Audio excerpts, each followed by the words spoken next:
And here we are.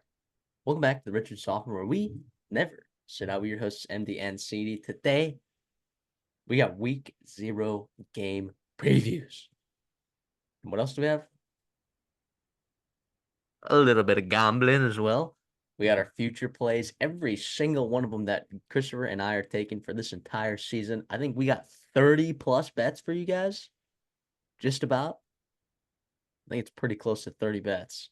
So hopefully y'all enjoy that. And some of these honestly, I don't know if you can get the numbers at where we got them, to be honest, but some of them we put out on Twitter, some of them we dropped in, earlier episodes. So you kind of could have caught those if you had been catching up with us in our previews, as well as, in some of the stuff that we've been talking about in the off season.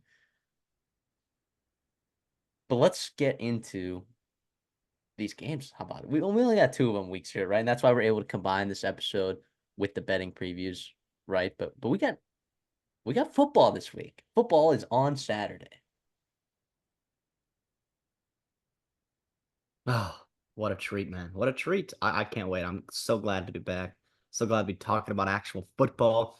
We're going to be watching so soon. And we're glad you guys are here. Like Matthew always says, like and subscribe.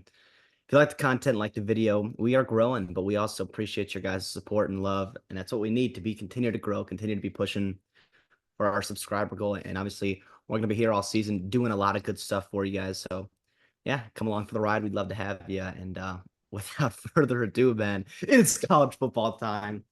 What a treat. Now, yes, it's not in the States, and it would stink because I would love to see one of these home atmospheres be able to host one of the other teams. But hey, Dublin's getting a good one, and it's also a good way, to branch out the sport, to our European brothers.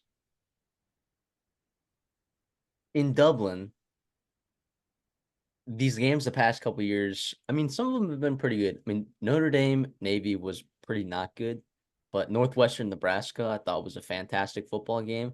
We got a Scott Frost classic, just kicking some random onside kick to put his team in a terrible position to lose the game.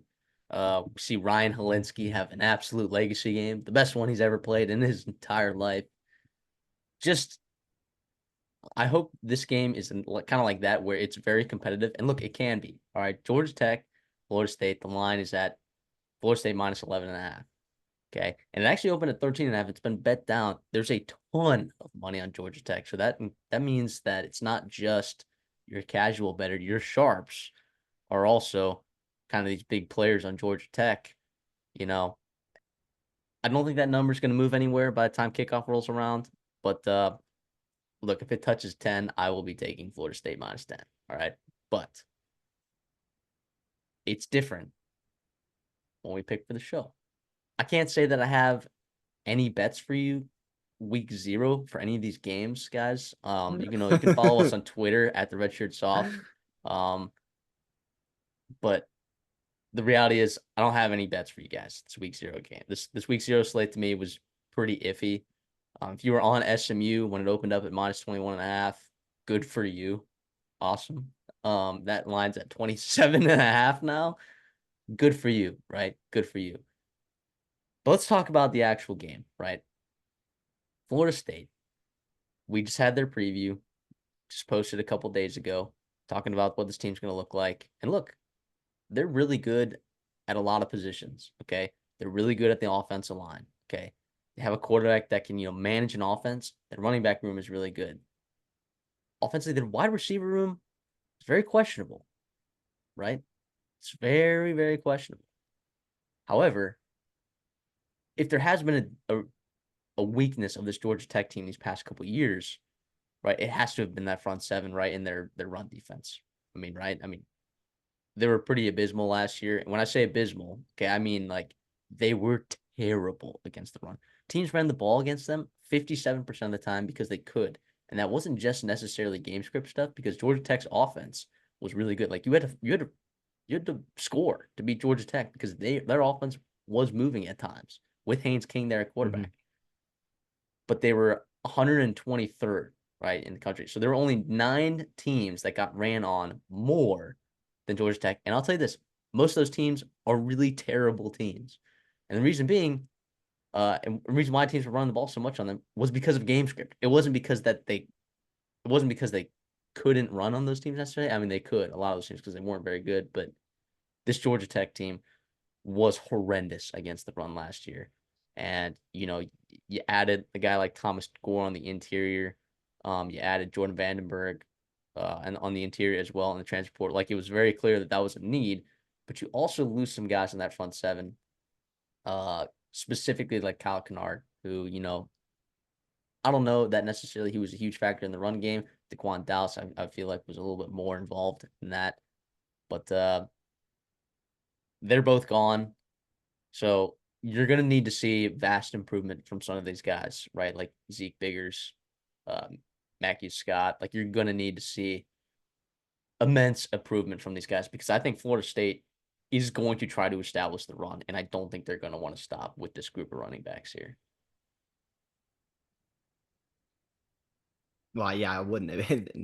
Norvell knows better than to not. And listen, I do think the key matchup I'm watching for here is the offensive line of Florida State and the defensive line and the front seven of Georgia Tech. You hit on it. Absolutely. That run game.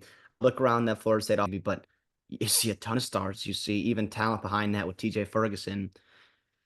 It's a line you feel good about traveling across the ocean with because running game and defense that those typically travel. And if you can do that early in the season, first of all, tackling, efficiently, we know how good Roydell Williams is at breaking tackles. It's going to be something to watch and something. If Georgia Tech can stay in this game long enough, it's going to be because they can stop the run on early downs early in this football game.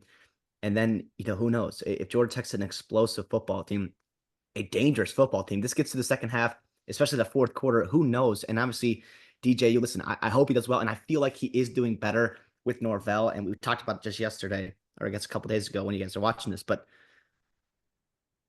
he is who he is, right? He kind of is who he is, and we've seen enough about him to kind of make our judgment. And listen, he's a plus quarterback in college football. He's not going to be a game changer type, week in and week out. Not expecting some crazy jump. If he does have it, beauty, and that's great for Florida State, obviously. But especially in week 0, I don't think too much is going to be asked of him. And so you get to the fourth quarter, and it's a football game. It's going to be up to him and maybe an inexperienced and maybe not a crazy separating group at wide receiver, and that's going to be something I think you've got Amari Harvey, you've got Lamar Daniels, Clayton Powell-Lee, Miles Brooks. These are all players in that secondary. Zachary Tobe comes in. All players in the secondary for Georgia Tech that I feel pretty good about. And if you can have these matchups where it's third and long, you can start talking about letting Romello Height, letting Kevin Harris really get after the passer. So it'll be interesting. To me, that's where I'm looking at. Early down, the first and second quarter, how are we seeing Georgia Tech hold up against the run? I think it's going to tell us a lot about not only the rest of the game, but also, there's maybe the season for Georgia Tech in terms of they have a tough schedule. You got to be able to stop the run if you want to have a chance to win the games. First of all, you're supposed to win, and also have a chance at some upsets against some damn talented teams. Yeah, and I thought Georgia Tech had a rather explosive offense. Um, and I think they kind of relied on some big plays, down the stretch. I don't think you're going to be necessarily able to have those kind of explosive plays against these lockdown corners for Florida State, Ventral Cypress, and AZ Thomas. I know the defensive line, takes a huge drop off. I mean, Florida State finished top 10 in sacks per game with that defensive line there. Jared Verse was unbelievable. Braden Fisk obviously was another NFL player there on the interior, but they still have some pieces there on the defensive line where, I think they can match up with Georgia Tech's offensive line, which is good. We talked about it. It's a good offensive line, and Brent Keys, we know what he's going to do with offensive lines. We know he's going to recruit there. We know he's going to develop there. It may just take a couple more years for him to get his offensive line to where he wants it to be, but it's going to be pretty decent. I have a feeling here that, and it's week 0 and it's in Dublin, but I have a feeling that the talent on Florida State, and I know the Sharps are all over Georgia Tech because Georgia Tech is a better football team than I think people think, right? Yeah. A way better football team. I think both you and I expressed that in our team previews. I do think this Florida State team has a chance to overwhelm this Georgia Tech team. Very early with the run game. If GJU just takes care of the football, I don't think he needs to do anything spectacular for them to win this game. I don't think he needs to do anything spectacular for them to win this game by double digits.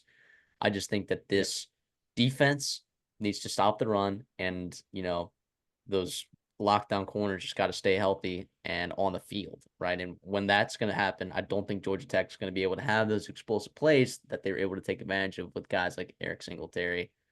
Um, on their off. I don't think they're going to be able to do that as much as they would like to. I think Haynes King is a good quarterback, not a great quarterback.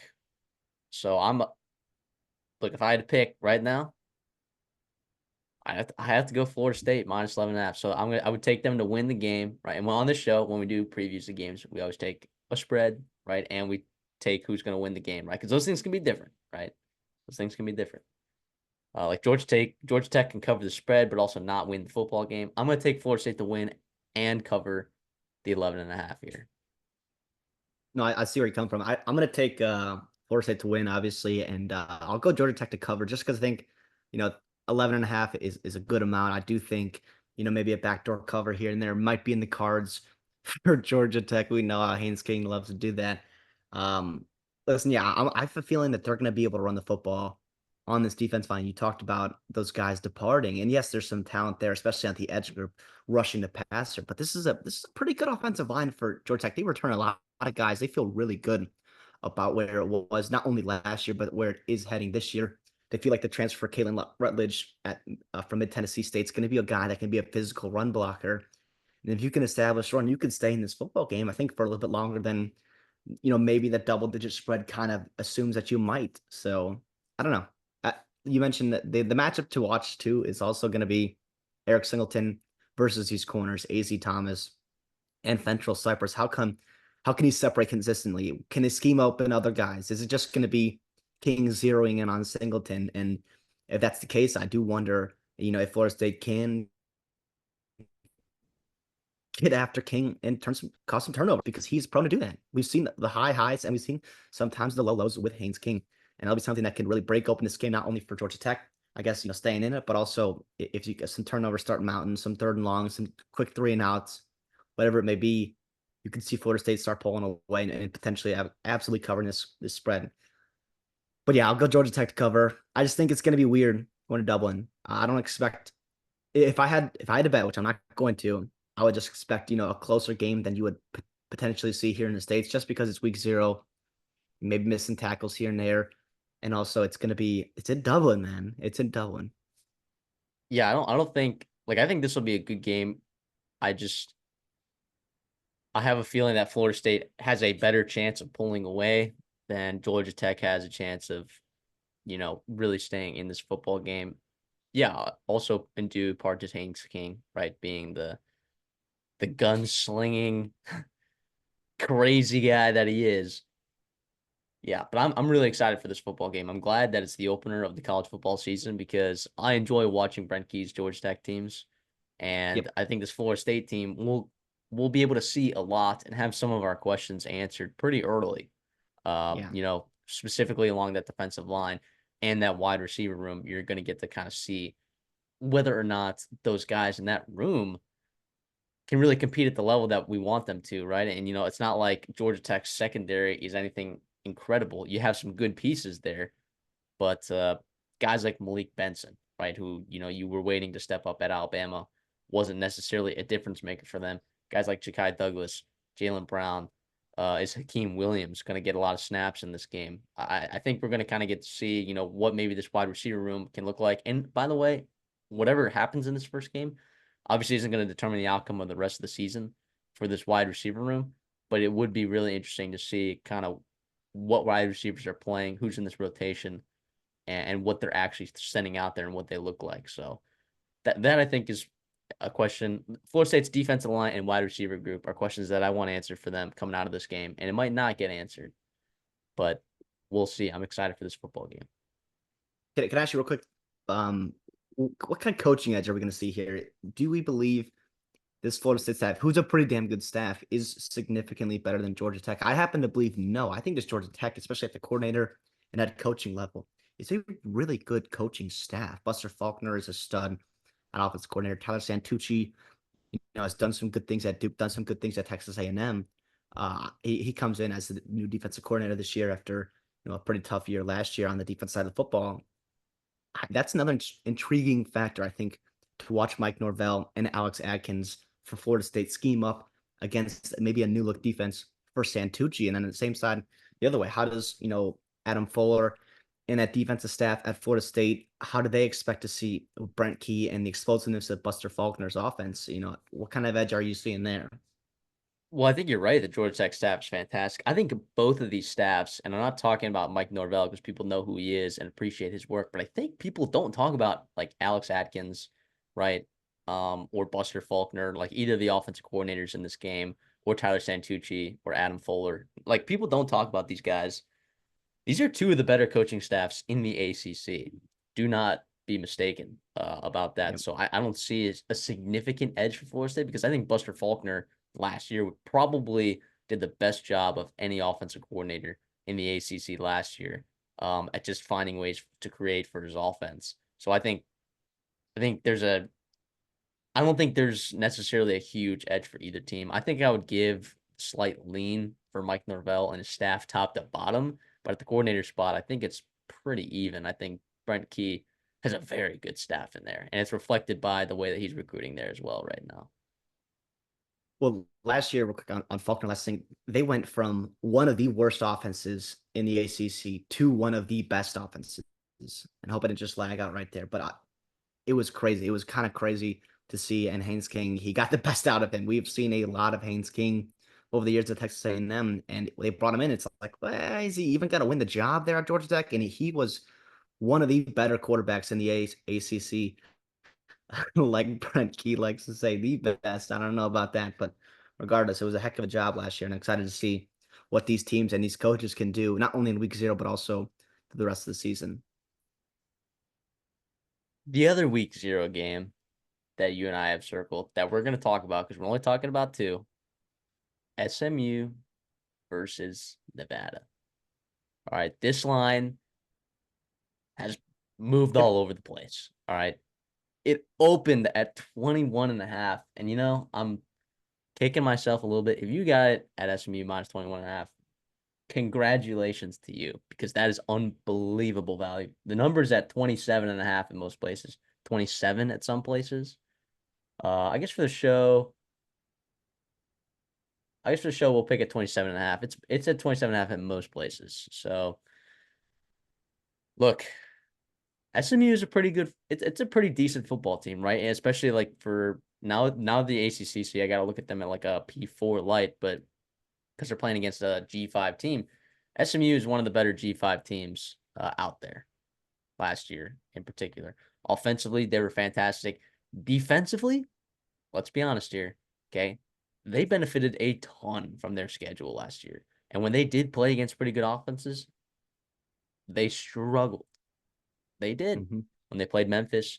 I believe I'm gonna say North Texas was a game, but I'm not sure if actually their defense played well in that game or not. But the Oklahoma game, I think TCU.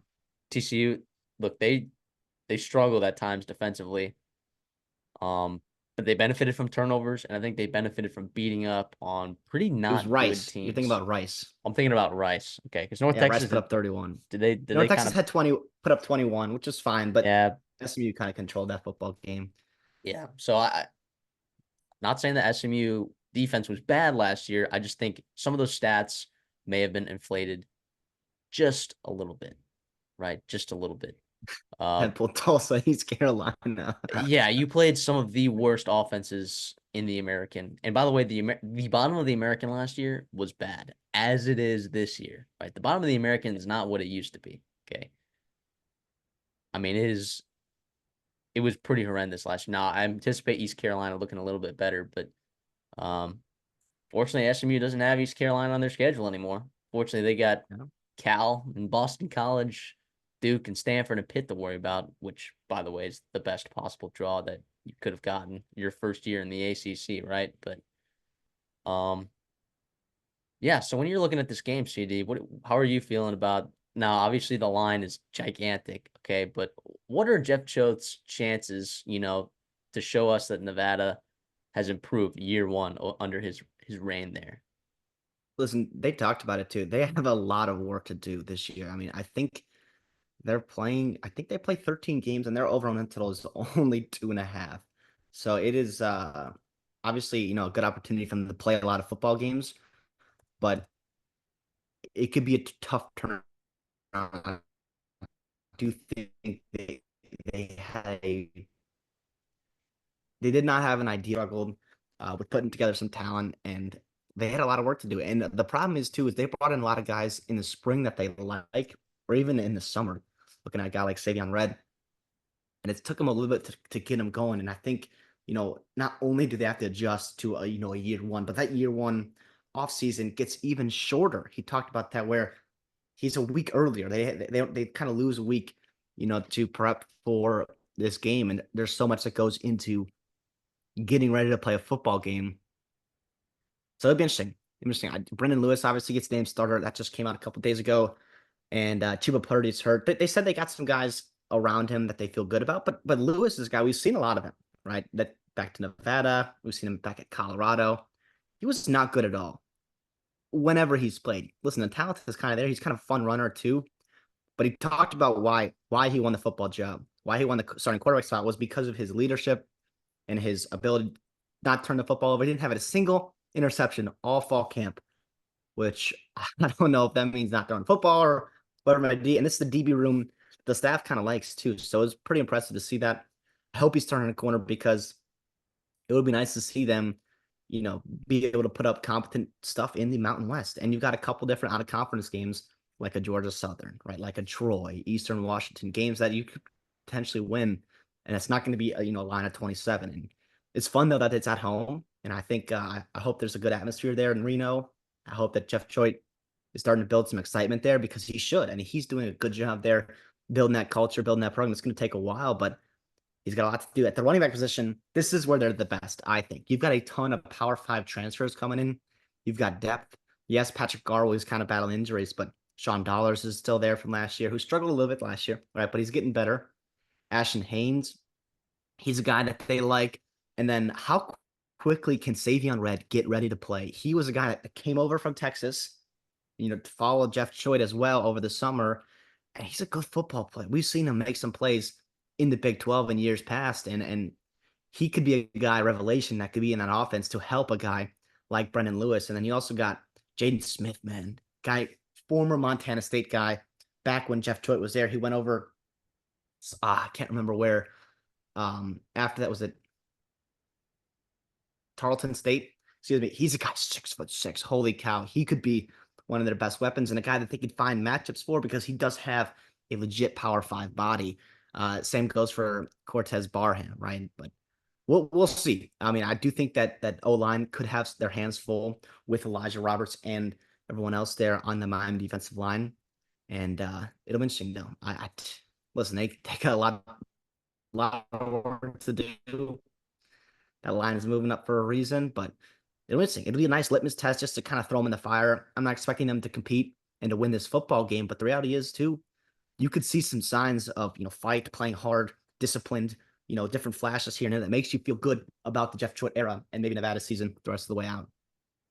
Well, even when you look at Jeff Choate's era at Montana State being the head coach there, like they didn't throw the ball all that effectively. Like, yeah, there were games obviously that stood out to you, but they definitely benefited, right? And he's a defensive minded guy. They benefited from running the ball really well and playing good defense. Okay, which is what I think he's going to try to do here. I don't know that they have the pieces to necessarily play good defense on this team, but like you said, Yeah. the talent is there absolutely in the running back room. On the offensive line, I mean, you get some of these guys back, but you lose two guards that had significant playing time. They were both pretty bad, not gonna lie. I'm not gonna say that those guys were significant losses there. But in the wide receiver room, it's pretty much brand new. So I don't anticipate them necessarily throwing the ball very effectively, if at all, right? Which, could play well against some teams in the Mountain West, but I think it's look, some of those teams in the Mountain West have pretty scary offenses that can move the ball and sling the pill around a little bit. If you fall behind, I don't think that this team is built to play from behind at all. So when I'm looking at this line at 27.5, I'm look, I think SMU is significantly better than Nevada. I don't think Nevada is very good at all, right? Yeah. And you know what, Jeff Choate, I'll bring this up. Look, there's a chance for this Nevada program to be good. Geographically, you're in a good position. Okay. I know the funds are not there in the athletic department right now, but that sometimes can change pretty quickly. Okay. If you get some sort of NIL fund in there, there's no state income tax in Nevada, but there's a huge one in California. I guarantee you that there are some kids that would be interested in playing football for NIL, and I know that NIL is not there, but maybe in this new era when you're paying players as You're paying employees, players and there's no state income tax. Yep. there's no state Exactly. income tax, and there is a salary cap and a floor that you have to pay these players. It might interest a couple players that otherwise might play at San Jose State, San Diego State, to play at Nevada, and I know it's just a small factor, and that's not, but it's something, right? Something that you could pitch to, I guess, positively recruit or negatively recruit against some of those other teams in the Mountain West that are pretty good geographically in that area as well, being in the state of California and having that talent to pick from as well. So I think that Jeff Choate is in a position where he can still be good and have an effective program here in Nevada, because we've seen coaches do it before. We've seen coaches win. Not that Nevada's been a significantly incredible program the last 35, 40 years, but there is opportunity to win at Nevada. And I think Jeff Choate can do it. I think he's a fantastic coach. I thought it was a great hire. I think you and I both were pretty high on the hire as well. Yeah, but give me, with all that being said, though, give me SMU minus 27.5. This is probably a 4-touchdown game. Not bettable for me, but yeah, I'm gonna pick SMU to win and cover for sure. I'll do the same too. But here's what I want to see from SMU. First of all, I would be remiss if I didn't talk about Keaton Crawford. That's a player. It's an actual player. Very, very good player. Coming over from Texas, fifth-year guy, former 4-star, been with Jeff Choate. Comes back to Nevada, is going to play safety for them there.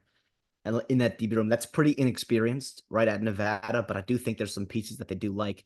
Here's what I'll say too for SMU. Yes, you got to win the football game, but here's what I want to see from them as they're moving into the ACC. I want to see them be able to establish their will running the football game, right? Establish their will running the football game with those running backs. You got 4 former Power 5 guys there. Jalen Knighton and Smith are, the Miami guys. And LJ Johnson was a high recruit. Kamar Wheaton was a super high recruit. These are talented football players. And I want to see that offensive line who loses, right, 3 or 4 guys, right? Marcus Bryant, Bryson Hickman, just to name a few. I want to see those guys and how they gel. I want to see them be able to dominate this competition and see where it goes from that. Yes, you're going to win the football game probably, but it's not just that. You want to see certain steps. You want to see certain things to do that. And the best part about this week 0 game is you have 3 bye weeks to get things right. So you have opportunities throughout the season.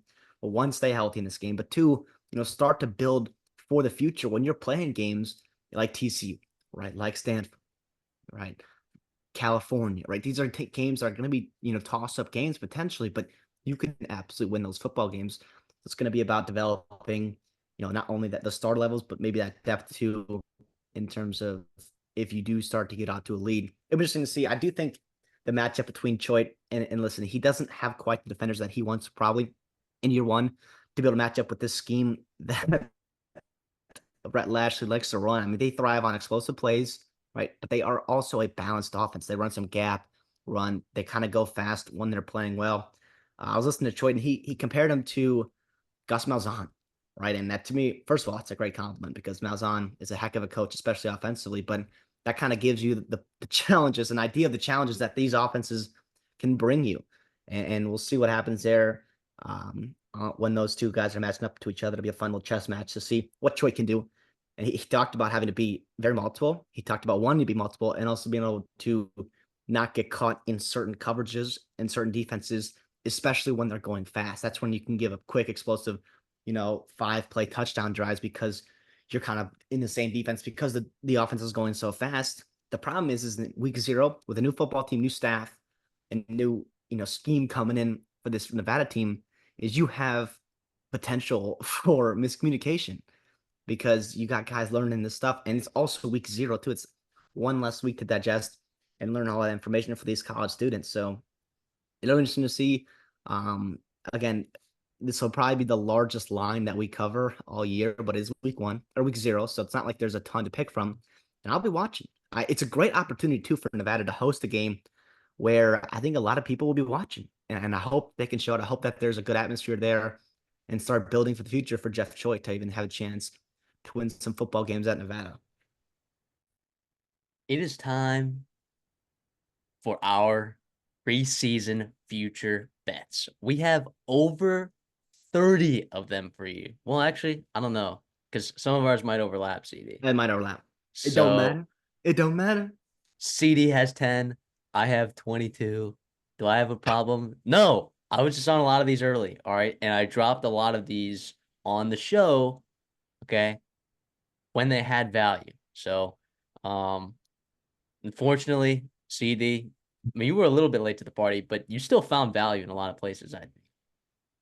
And also, Yeah, this was the same thing that happened last year. And you actually, we finished about the same in terms of return on our investments. We returned about the same. So, both in the green, by the way. We should be mentioning that before we talk about. And yeah. secondly, it is betting, and so like always, bet responsibly, bet smart. Don't bet money you don't have.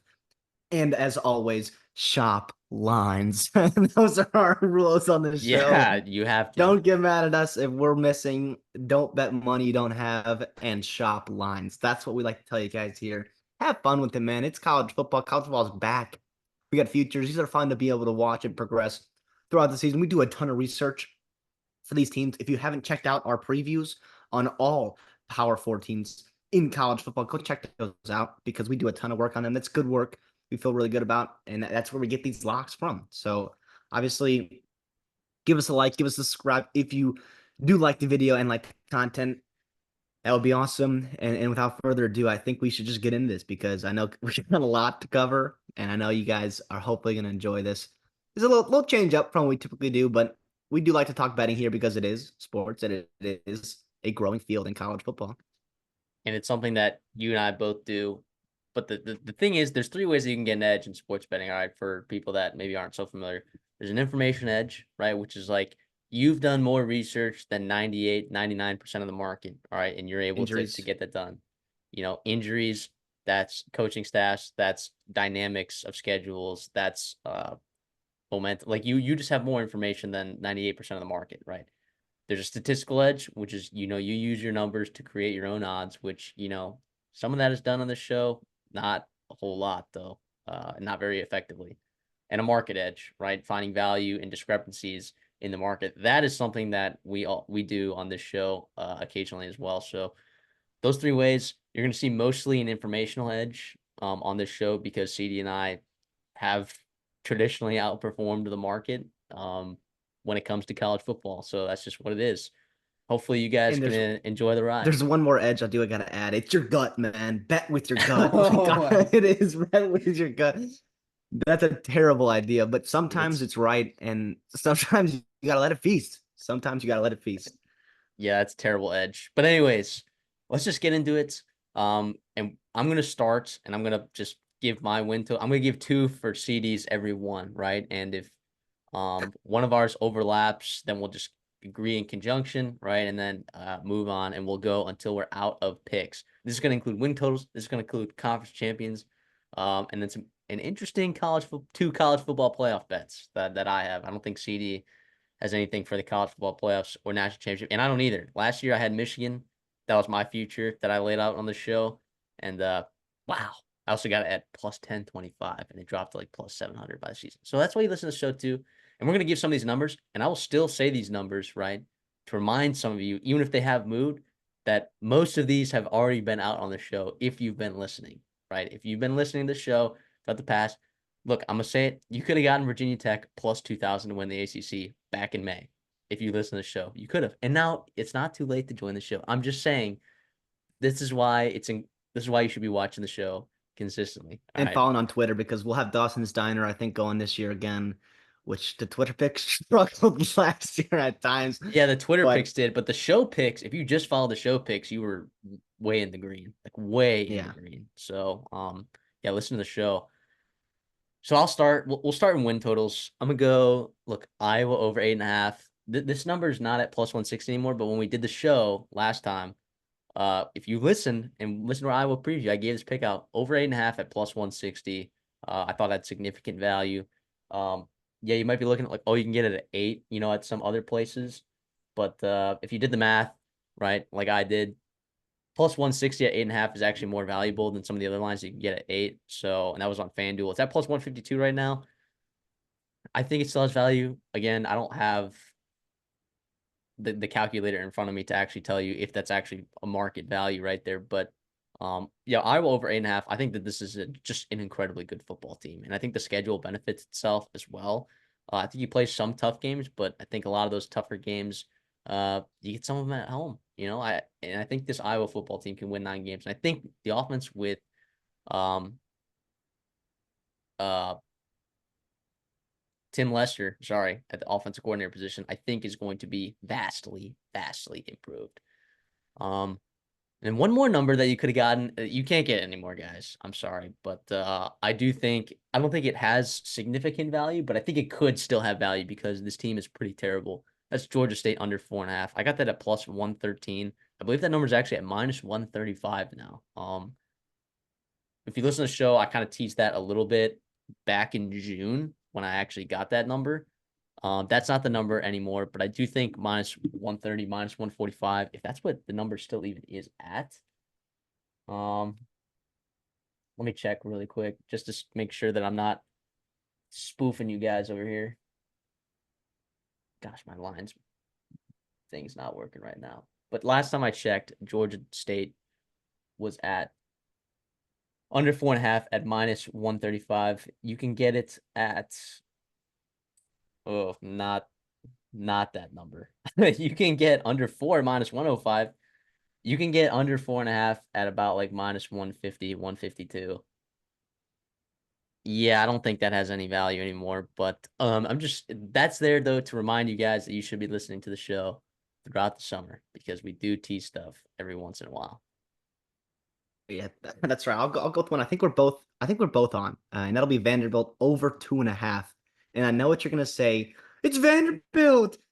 Damn it, it's 2.5. And the odds, I know it's not ideal. It's minus 200, but hey, I got it that at FanDuel, and I feel pretty good about throwing a triple unit on it because the return's not ideal. But I'm just gonna tell you 3 names that are on their schedule. That is Alcorn State, that is Ball State, and that is at Georgia State. And they are kind of in good spots in terms of where they are on the schedule. That I feel pretty good about taking this line. And you tell me that maybe they upset a team in the SEC, which they do have a tough SEC schedule. It's a really tough SEC schedule.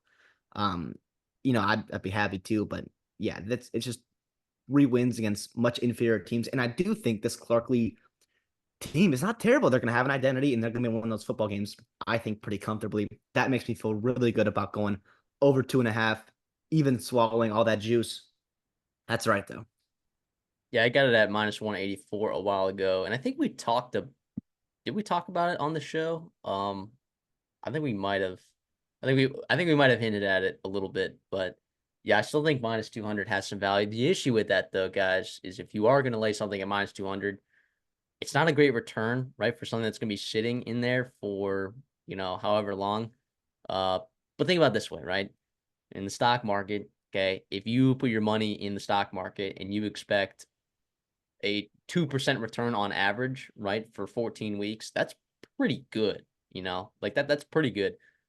At minus 184, I saw that it was probably about a 2%, 3% edge on that. So I laid it at minus 184. I still think you're fine taking at minus 200, especially if you just like doing this recreationally. I think over 2.5 is a fantastic play for all the reasons that you said. Also, the coaching staff is upgraded as well. You add Jerry Kill as an analyst, which do not sleep on that hire at all. I think he's a fantastic coach. We both agree. Chris is a Minnesota guy. I can also confirm that as well. I also think Clark Lee calling plays on the defense is a big deal. I think you still have a lot of pieces on that defense, especially in the back end, back seven. That safety and linebacker position. And then also on offense, I think Diego Pavia can make enough plays to where you're going to have an edge against those G5 teams, those FCS teams that you're going to be playing against. So I'm with you all the way there. Vanderbilt over 2.5. All right, let me throw out two more for you guys. This number, and we've been pounding this team since May, since June. Actually, back in April, we actually talked about their schedule and why it's so beneficial. Virginia Tech over 8.5. You can't get it at plus 142 anymore. All right, where I got it. Okay.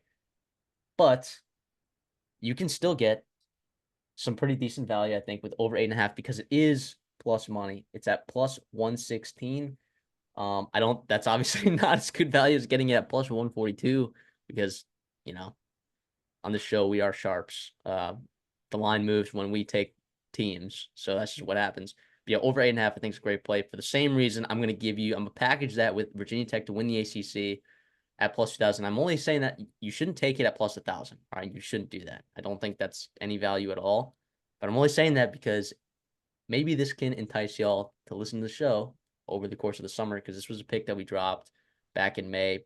Might have been April actually, but I think I actually took it in May. It was at plus It two. was when Colin Schlee committed. Yeah, It was when Colin Schlee committed. That was Because a no, tipping the point. reality is you're taking the over and you're taking different things. To me, it just solidified so many good things. And I didn't take it like you did. I was kind of the guy behind the ear. Take it, take it, take it. I know you were behind them too, but Colin Schlee, it just signified so many good things about the way the program is heading.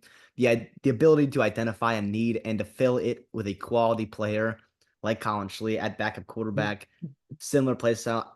I know it's not a ton. It's a backup quarterback, but first of all, it gives you a very high floor. I think if Correct. something happens to Drones, and secondly, too, it just the little things are being happen. The little things are being done right at Virginia Tech, and we haven't seen that in a long time. And to me, that was just so refreshing to see. So exciting what the future holds there. Yeah, it was awesome. We texted each other like, Colin motherfucking Schlee, and it was it was we felt pretty good about Virginia Tech. Yeah, and the schedule is an absolute cakewalk. In the ACC, sure, you draw Miami on the road, but honestly, if there was a high-level team you want to draw on the road in the ACC, it's probably Miami. You get Clemson at home, which I actually really like them to win that game. And then the rest of your schedule in the ACC, look, it's Virginia, Duke, Syracuse, Georgia Tech at home, Stanford. And then you're out of conference. You're playing Vandy, Marshall, Old Dominion, right? And Rutgers at home, though. In Rutgers, yeah. So I really like this team. This team shows a lot of promise last year. It benefited from an easy schedule last year, right? So I don't want you to think that this is a team that can actually win a national championship and like be a legitimate it could be a playoff contender, but it's not going to compete at the top level of college football. But getting to 9 games with this schedule, I think is very doable, and getting at plus 142 was a little nice extra treat. So those are my two bets. Yeah, I'll go UCLA under 4.5. I got that at Yep, plus with you. 118. Me And I know too. Matthew's on that too. I think that schedule is brutal. We talked about the different travel logistics that are going to be happening in certain conferences like the Big Ten and like the ACC. And UCLA is no exception. Not only do they go to Hawaii, which I guess is a much shorter flight from LA than most of the country, but still, it's still not ideal to do that. And oh yeah, out of conference, you also go. You got at LSU, and then your in conference schedule is brutal. 4.5 to me. 4 wins is a solid year, I think, with this roster and the schedule. Year 1 under Deshaun Foster. 5 wins would be, I think, unbelievable. I think I feel really good about them going under. I worry about the defense. I worry about how, some wide receiver cores on their schedule can really take advantage and be looking good against UCLA. But yeah, even at the end of the year with Fresno State, Jalen Moss, Mikey King, that's not a surefire lock, and especially after a stretch where you're getting beaten up by Nebraska and Iowa. You got to travel to Washington on a Friday night. You finish with USC, and then you got to play Fresno State, get up and win that football game. Even if they're at 4 wins going into that stretch there, I still don't know if you can. I wouldn't be surprised if they do lose that game, that Fresno State. And so, yeah, I feel pretty good about that under there. And I got good value. I love the plus money on it. Yeah, I think so too. You can get that number at 5 as well at minus 135 is the best number that you can get it at 5. I think technically taking it under 5 at minus 135 is better. However, um, I, I feel I'm I strongly convicted about this team yeah, in terms of I'll take the extra money yeah, I over know the you're odds with the I know plus you're losing money. some edge there, but I also took it at 4.5 at plus 118 as well. I thought of it, I guess, as an alt line. Like the wheels could really fall off the wagon for this UCLA team. So I'm 1 billion% with you there. So I guess two picks of mine. I don't know if you share any of these, but Miami over 9 at minus 125. And you can get that number still out there. I think that's a really good number to get Miami at. Yeah, sure, you can take over 9.5 at like plus 138, but I think the values in taking it over 9 at minus 125. I think their schedule is beneficial. I think this is a very talented team. I wouldn't have a problem if someone took Miami to win the ACC, if someone that took them to win the national championship, someone took them. Like, that's the kind of team that I think we're talking about with Miami, where we're starting to grade them on a different curve based on the talent that they have on their team, right? And the reason why I'm not taking them to win the national championship or win the ACC is because, look, there's a couple games that Mario Cristobal himself can find a way to lose. Okay, that can't happen, but he can do that. I think, like with this schedule, I think he can do that twice and still hit 9 wins. Right now, I'm just hoping that he improves to some degree. A little self reflection time for Mario Cristobal, and I'm hoping that Miami can get the double-digit wins here. Miami over 9 at minus 125. And then also Alabama over 9.5 at plus 120. Yes. Are you on that as well? Yeah, I love it too. You talk about it though. I'll add anything to it. I feel really good. And I feel really good. that number's still there, by the way, on DraftKings. You can get that at plus 120. Yeah. Listen. I first of all, I do want to backtrack to your Miami point. Listen, I thought about that too, but I see too many road games, and that does concern me just a little bit.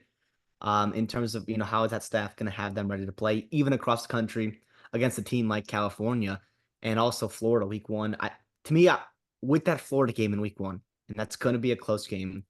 I almost feel better about just taking Miami to win the ACC at plus 425 and getting some value there instead of having them count week in and week out, because I do think this is like a go home, go big or go home type team and coaching staff, where I do think if things click, it's the most talented team in the ACC, right? I think we can all agree on that, which is crazy. And it's just about is it clicks. If it clicks, I think it clicks in a big way, and that's where I would go. I'm not betting that just because I can't do that with Farm Cristobal yet. But with Alabama, let's go, baby. I mean, what's not to like? The secondary. Oh wait, you got a stud freshman, Xavier Brown, who's coming in and lighting things up, and also in a really, really experienced and veteran and fun playmaking safety group that you can do a lot of things with. That I think can also take some of the stress off of your cornerbacks. I am all in it. I am all in. I think you're going to find some pass rushers emerge, and it sounds like they are in fall camp. To me, that gave me the confidence over. And this was a late ad I added just about a week ago because of those fall camp rumors. I wanted to hear it. I wanted to see it, and I did. And now I'll go over. All right, so then that's two for me. I know you had one, or do you want me to just go another two, or Yeah, just go another two. okay? I'll take Duke under 5.5, and I know that line opened at 6.5, and gosh, I'm kicking myself for not taking it when I did. I'm way late to the party. At least I'm not terribly late because you can't get the number that I got it at, but I got it at minus 163. I think. I mean this is a really nice play. I think I understand that you lose some of that edge that you had when it was at 6.5 and when it was at minus 163, but I think at minus 172 that's not terrible. I do think that this Duke team is terrible. All right, if you watch their Duke previews, I mean that offensive line is horrible, and it has a chance to Yeah. completely fall off the wagon. So we've seen with some teams, yeah, particularly some teams in the ACC that can really hit your floor when your offensive line is banged up and it's not very good. I also think their defensive line was rated when you're not strong on either side of the line of scrimmage. I do think that they have some winnable games on their schedule, but when you're out of conference, you're going to Northwestern. I think Northwestern wins that football game. And when I'm not confident that Duke can go on the road and beat Northwestern, there's no way that this Duke team is making a ball game in my eyes. So I'm going to take Duke under 5.5 at minus 163. I'm also going to take James Madison over 8, minus 130. And that's not the last you're going to see of James Madison on this show either. James Madison over 8 at minus 130. I think is a great play. This schedule is so easy. I know that there's a huge coaching change. I know you lose some of the top end talent on this James Madison team, but don't get confused. This James Madison team is still talented. Okay, and I thought Yeah. James Madison over 8 at -130. I thought had really good value. I think that's still there. Yeah, you can still get that on DraftKings, believe it or not. So I took that a while ago, so I'm glad that that line is still there for y'all. So y'all can hop on that if you want. I think there's pretty significant value there. Yeah, I wanted to take that so bad. I did kind of stray away from taking overs with the new coaching status. I know you can find some edges sometimes, and I love that you do that. But I'm not going to be riding with you on that. I'll go Rutgers over 6.5 at 100. That's where I took that. There's over 6 on DraftKings. I just feel really good about the schedule where I don't care. We talked about earlier, like we kind of feel like an outline. I'll just take a little bit more, value in terms of what you can do. Uh, um, listen, that schedule games, even truly poor quarterback play. What's not to like, man? What's not to like about Greg Schiano? We'll see how that offense turns out, but I think that defense gives them such a floor with this schedule, this Big Ten West schedule, that I see, 7, 8, potentially 9 wins on this Ross on this schedule. Yeah, and I think if you're stingy about it, you know, probably if you want to have more of a market edge, taking it at 6 at -150 is probably the right play. But same thing with UCLA. If JD, if you feel strongly convicted about win totals, I mean, you murdered the win totals last year. So Yeah. I'm a, I'm a ride. I'm not riding with you on that pick, but I'll trust you taking less juice there for that number. Um, yeah, I like that pick as well. And we joked about possibly taking Rutgers to win the Big Ten at like plus maybe 9 billion, which would be really funny. And look, if that happens, if they make it the Big Ten championship, are we going to take credit for that on the show? Absolutely. Oh Absolutely, we're yeah. going to take credit for that. Even though neither of us bet it, we're going to absolutely take credit for that. Uh, but yeah, we're not going to recommend that you do that. But yeah, I like the over that you have there. Um, yeah, here's the next one that I'm going to drop. That involves James Madison. James Madison to win the Sun Belt. I got it at plus 850. I don't know. I'm gonna have to double check to see where you can actually find that number now. Okay, you can get plus 800. You can get plus 800. That I think is still pretty decent. That's a bet 365. If you're getting it at plus 800, I feel pretty good about that as well. Yeah, just cakewalk schedule. You have one game. It's against App State. Okay, and App State is a really good football team. That's going to determine basically the outcome of your season, right? Because you're playing in the same division. Okay. Um, but with that schedule, I don't think James Madison is going to suffer as much attrition as Appalachian State. I think James Madison has a chance, and if you're going to give me that game basically at plus 850, I'm gonna take it. Not gonna lie, because look, when we look at the schedule right here, you're looking at James Madison in conference. I'm not talking about when they play UNC on the road there, and of course they play App State on the road, which is very challenging. But again, Louisiana Monroe, Coastal Carolina at home, Georgia Southern, who's not good, Southern Miss, who's not good, Georgia State, we already mentioned, is not good, Old Dominion is not good, and Marshall's not good. You're playing some bottom feeder teams in the Sun Belt there. And by the way, App State, sure, they could beat James Madison, but some of these other conference games that they're playing, like Louisiana on the road, Coastal Carolina on the road, if they lose those two games, then or South Alabama, right, with the new coaching staff there, possibly a pretty decent offense. If they lose two of those games, then all James Madison has to do is just not lose another game named App State, which I think they can do. Again, a little bit of a talent drop off there, but I believe in the new coaching staff there, and I believe that the schedule is pretty terrible. And I think they can beat North Carolina, by the way, too. I don't know if I already said that, but so I'm a ride with James Madison to win the Sun Belt at plus 850. Going back to win totals. South Carolina over 5.5 at -101. Absolutely. I love this play a lot. I think it's a very tough schedule, and that's why this is a 7-8 win team that has a 5.5 game schedule, right? It's tough, and it's tough every year for South Carolina when you're playing Clemson and you're out of conference game, right?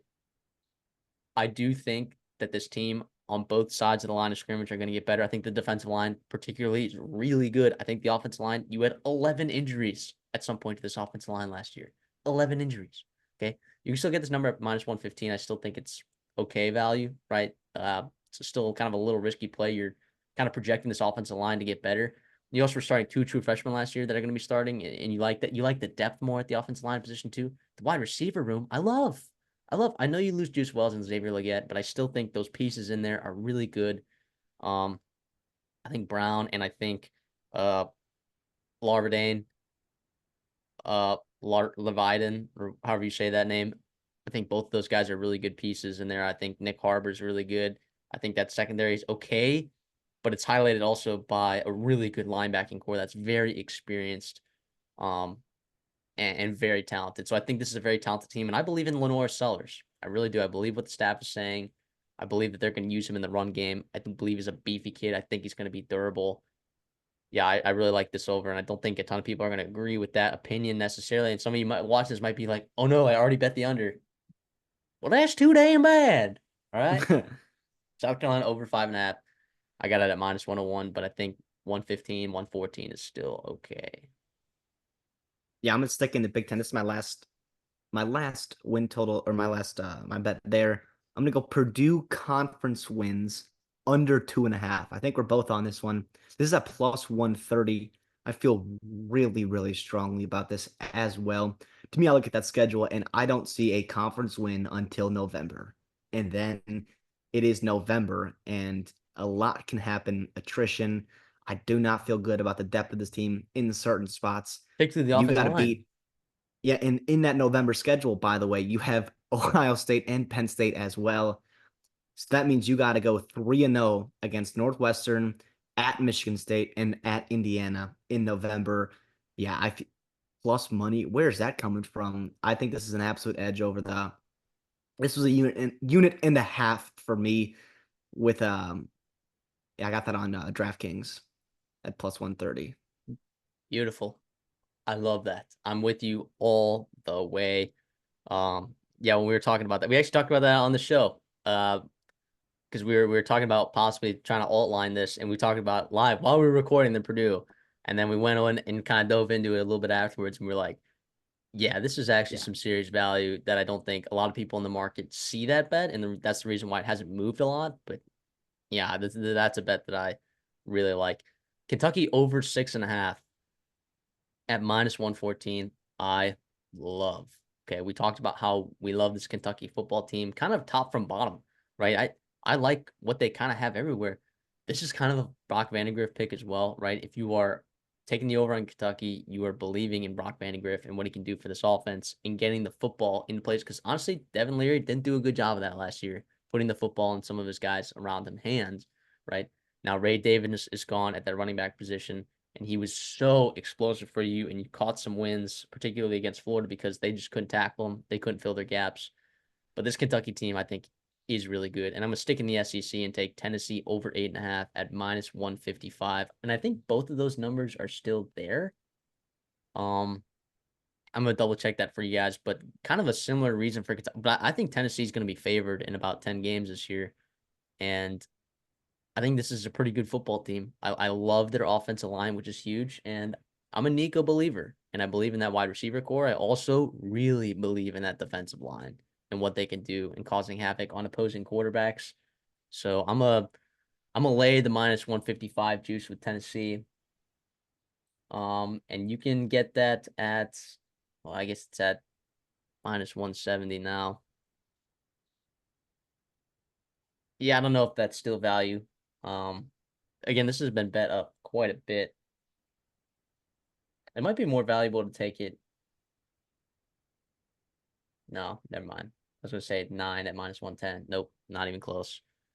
Yeah, you're gonna like if you're gonna bet the over, you still got to get it at 8.5 at minus 172. But that's a lot of juice to catch there. Honestly, sorry I didn't get that out to you guys a little bit sooner, but I don't know.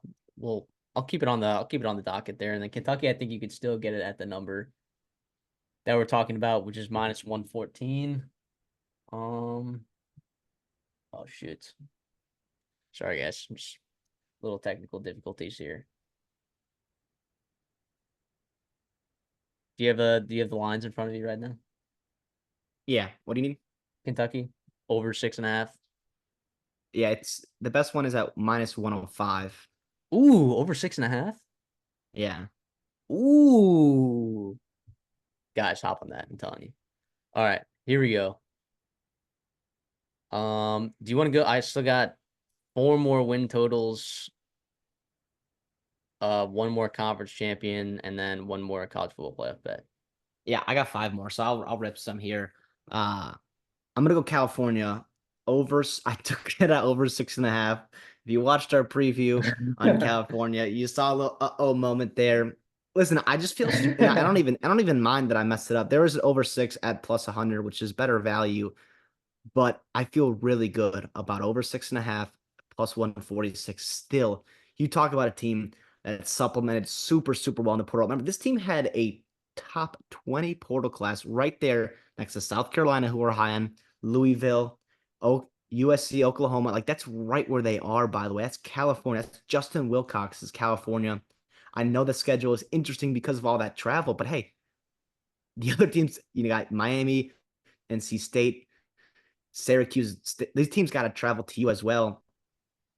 I feel like they did a really good job hitting on their portal guys and supplementing them with damn good returners like Jay Nutt, like Noah Williams, Craig Woodson, right? So it to me, this is a pretty darn good group and something I feel good about. Last year I was on the under, and that did not work out. I'm not making that mistake again. Give me Justin Wilcox over 6.5 and what they can do there and going 8 plus wins and going back to a bowl game. Let's go. Let's go, Justin Wilcox. But yeah, 6, you feel really good about that. I do not see this team as a 5-win football team, especially with that schedule. A couple winnable out of conference games, even Auburn, too, who I like Auburn, but I do think, I mean, we watched them play last year, right? California was a quarterback that could throw a forward pass away from winning that football game. And I think they have two this year with Mendoza and Rogers. We'll see who gets to start. I don't care either one. I think they're going to make each other better. And you also have insurance in case one of them goes down, that you do have a quality back quarterback you do like. The whole adage is you have two quarterbacks, you have one. I don't believe that, especially when betting overs. I feel really good if you've got multiple quarterbacks. Give me California over 6.5 plus 144, 146. Yeah, I like that. I mean, look, educational time for the betters. It's CD. We talked about it on the show when we recorded the other day. It was a mistake. Taking it at 6 at plus 100 is significantly better value. But look, when CD has a conviction, CD has a conviction, and he's, I mean, killed win totals in the past. So that's a guy that y'all need to trust when he has a conviction about a certain team, and he feels that way about Cal, except Baylor. When he feels certain convictions about Baylor, Baylor, man. do not listen to Christopher when he has takes about Baylor, but everyone else you can. All right, so I'm gonna go here and take. Well, look, and I'll explain one way to look at this, and then I'll uh explain another way that which you can bet this. Louisiana Monroe under 2.5 at minus 160. Now you can take that bet, right, and just watch Louisiana Monroe crumble and burn. Oh, Or you don't here's what even you have can to do. watch, man. It's Here's what you tough. can do. Okay. You can watch them. By the way, their week one game against Jackson State, there's always a team that loses to an FCS team, an FBS team that loses that. That's on the radar. Okay. That is It's a definitely JUCO on the radar. football team. It's a whiteout game for Lou Monroe. They might need it. Okay. This team is horrible. It is garbage. And Brian Vincent is taking over one of the worst athletic departments in the entire country. And I think, at New Mexico, he was able to run the ball very effectively with them. But I also think their offensive line there was so good. And that was reflected by Power Five teams basically plucking and taking all of those offensive linemen from New Mexico. Um, both of those tackles there, I think that offensive line and that running back are all playing Power Five football right now for a reason. I think the talent there was significant. I don't think this team has any sort of talent at all. And they also have the hard straw in the Sun Belt of any other team. Okay. So their schedule looks like this: Jackson State.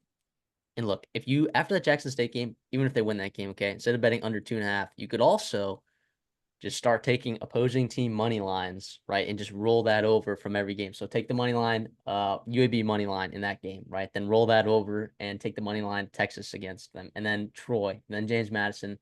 Southern Miss is an interesting one because it is homecoming that week. I don't think Southern Miss is a great football team. I think they could get Southern Miss there, but at South Alabama, at Marshall, Texas State, Auburn, Arkansas State, and Louisiana, none of those games, Louisiana Monroe will be favored, or they will obviously not be favored, probably in any game aside from the Jackson State game. All year, maybe UAB, depending on how UAB looks week 1, but yeah, this is a team that's pretty terrible. And if you don't want to lay the 160 and you want a more exciting bet, I'm probably going to do this also, but just roll over money lines from every week. So I'm excited to do that. So I mean, you probably don't feel as strongly about this play as I do, but I will be definitely rolling over these money lines week to week. Well, first of all, it's a fun one too, and secondly, yeah, you want we like Brian Vincent. He's a fun guy, but it's going to be a tough year, I think. And you won there. It's a bad, bad, bad football team, and the depth is just not there either. Yeah, it's tough. I'll give you one here. Georgia Tech over 4.5, and I got it. I'm looking at minus 142. I feel much better about that than at the 5 where those lines are. I feel like that's much more value there.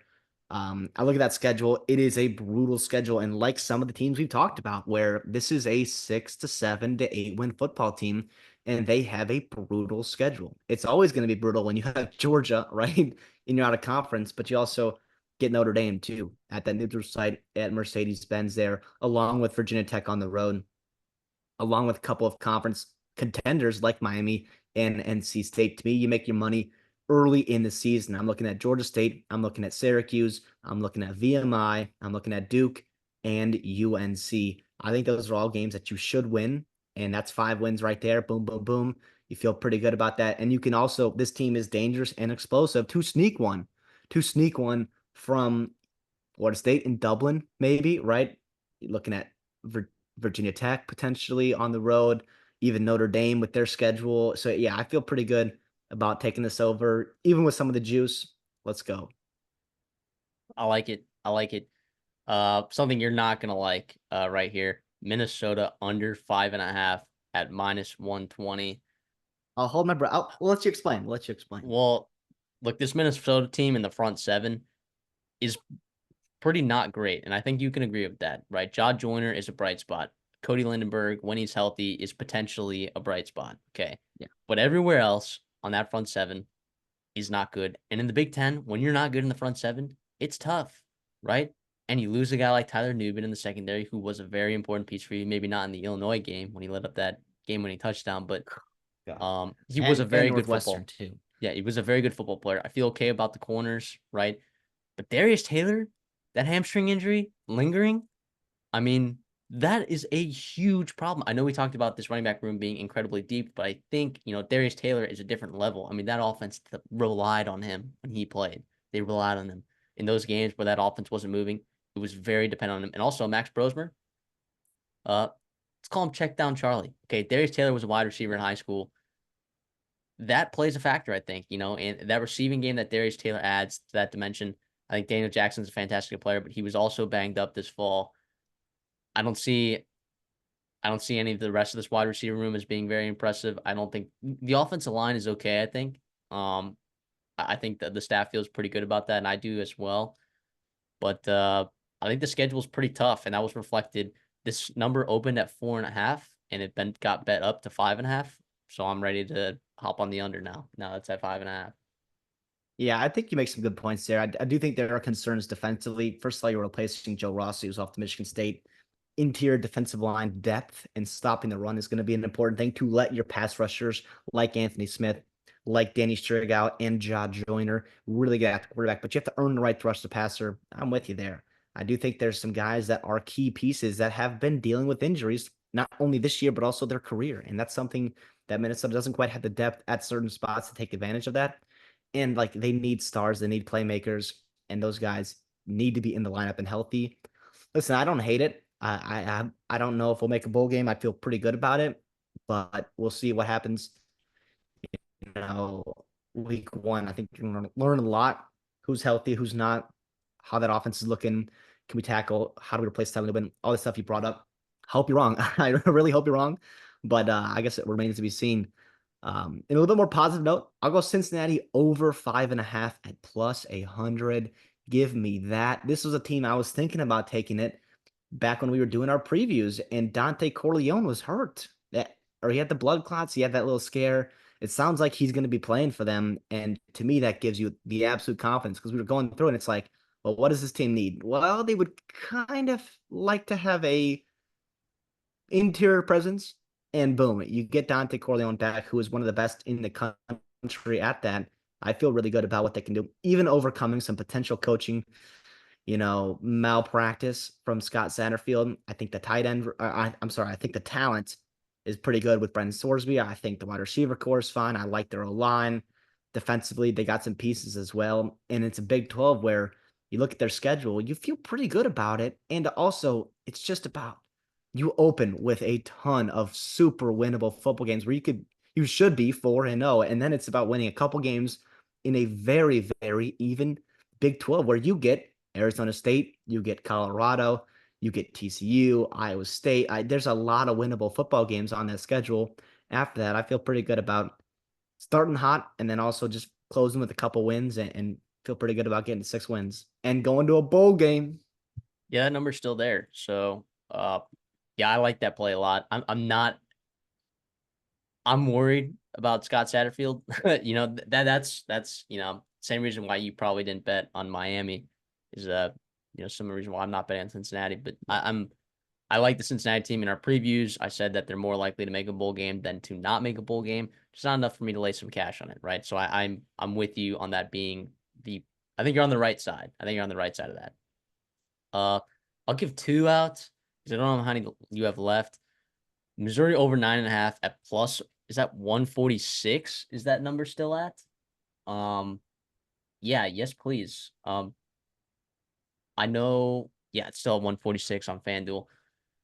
I know you lost a crazy amount of pieces on the defensive side of the football. Okay. I know you did. I still think there's some talent there on the defensive side of the football. And I think they're okay with what they have there. Offensively, they're going to be nuclear. All right. And this schedule plays out to where they can win double-digit football games, right? They might not be favored in all of their football games that they play in this year, but Missouri's schedule plays out in a very favorable fashion. All right. You're out of conference. You're literally playing Murray State, Buffalo, Boston College at home. And then UMass later in the season. I mean, that's the easiest out of conference schedule for any SEC team, right? And then the SEC, sure, you draw Texas A&M on the road. You actually might not be favored in that game. And Alabama on the road as well. You might not be favored in that game, but you're going to be favored in just about every other game. And I don't think you're going to have any sort of attrition in that out of conference game. So I'm not taking this at anything like less than plus 140. But if you're gonna give me that, man, at that sort of juice, yeah, sure, it's a little bit risky, and that's why that number is at what it's at. But I'll take it at plus 146, nearly plus 150, right? So I feel pretty okay about that. Yeah, no, I don't hate that either. And then the other Uh, pick, oh, yeah. sorry, I'll let you finish it. No, you go, you go, you go. Well, I was saying the other pick that I'm on is SMU under 8.5 wins. And I believe that's at minus 128. Hopefully you can still get that number at that. Um, yeah, just about. Just about. I don't know what it is on BetMGM. I don't have that pulled up, but you might be able to get better value than minus 128. But yeah, the SMU team, I think is okay. I think their schedule is very easy, and that's why I think this number is at 8.5. But I also don't think that they have Power 5 talent across the board. And I also think this offensive line is a concern. You lost a couple of very valuable pieces on that offensive line in the portal.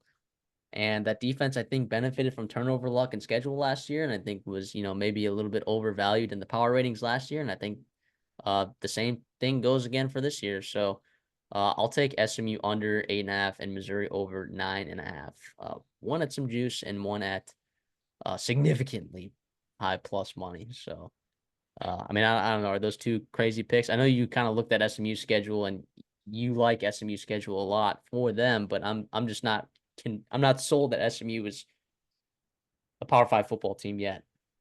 No, Power I'm Four. with you. I think there's it's a pretty easy schedule. It's an absolutely easy schedule, but I think there's a lot of losable football games, just as there is winnable.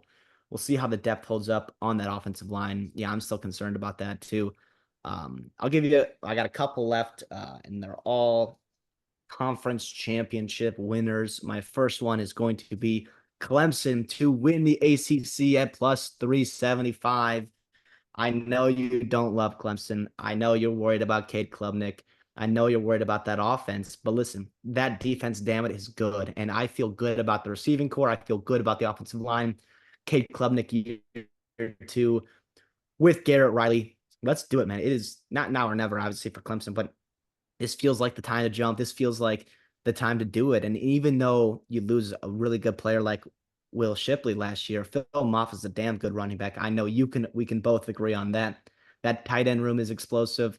I see zero holes. I mean, except at backup quarterback, which is why I didn't take the over because of a team like Georgia in week 1 and South Carolina week 14. But that's why I feel pretty good in the ACC what Clemson can do.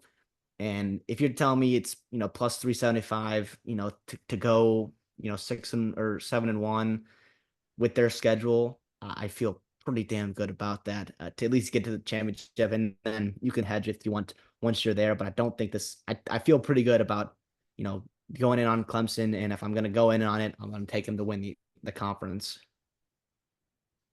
Yeah, I'm a similar spot as you and taking a conference winner, but not taking an over. In fact, on our show, in their preview, I actually leaned to the under if I was forced to take a side. But I think the value that I saw on this team to win the conference in Texas A&M to win the SEC, I saw them at plus 1900 to win the SEC.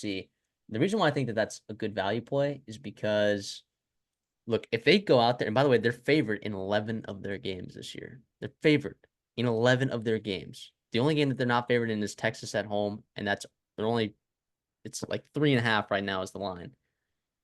If this team beats And it's Notre going to be Dame, buzzing there at home. if if this team and it's the ceiling schedule and the ceilings, right, of the schedule, you get your four main big games, and specifically in the SEC, your three big games in the SEC at home: LSU, Missouri, and Texas. That's why like the floor can also bottom out too, because this team has been pretty terrible on the road. And you play some good road teams in Florida, South Carolina, who I'm high on, and Auburn as well, which is always a tough place to play. But the fact that you get those tougher teams at home, right, and maybe those lesser teams, but still good teams on the road, that leaves your ceiling. You're basically your ceiling is potentially 12-0 with this team, 11-1. So that's why the ceiling is so high. Texas A&M to win the SEC. You can actually get it at plus 2,000 at Bet Rivers. Can't really get it at great value anywhere else. Valley, I think, has it at plus 1,700. I got it plus 1,900. I thought that was really good value. I really did. And I think they're going to be as physical up front as just about any team. I know their offensive line has some question marks, but size is not going to be an issue on this offensive line. So if you're worried about that, don't. Right. And also Connor Wigman, we've seen enough Connor Wigman to where like I'm convinced that Connor Wigman is a top 3, top 5 quarterback in the SEC. No questions asked. All right. And I know people are going to talk about like, oh my gosh, if he stays healthy, he's had one injury, right? And in high school, right? Yeah, sure, he had a concussion in a playoff game on a cheap shot, right? And then just last year, he broke his foot. I mean, it was clean break, had all the stuff done with it. Rehab looked awesome. He's looked great in spring, where he was getting healthier in spring. Looked fantastic this fall. Fantastic this fall. Yeah, and I just don't see any reason why that doesn't have some sort of value. Of course, at plus 1,900, you're not counting on that to win, 10 times out of 10, but I saw some value there, so I went ahead and took it. And the numbers moved Yeah, at most places, so I'm with you there in terms of go big or go home with this team. You mentioned the floor, you mentioned the ceiling, the difference between the two. it's Yeah, huge. I think if things go right, this team, I mean, and we said, not once you've heard that, right, with this Texas A&M team, but I think it's different this year with the new staff. I think it's a lot different, and that talent is still loaded, and there's depth too. There is depth through the transfer portal. You feel really good about that. How many more do you got? I've got two more plays. How many you got? All right, I got one more. You can give one more, and then I'll give my last one, and we can finish off with you. All right, so I'm gonna go with the college football playoff bets. Those are my last two plays. Big 12 teams under 1.5 at -140. Uh, I don't know if there's.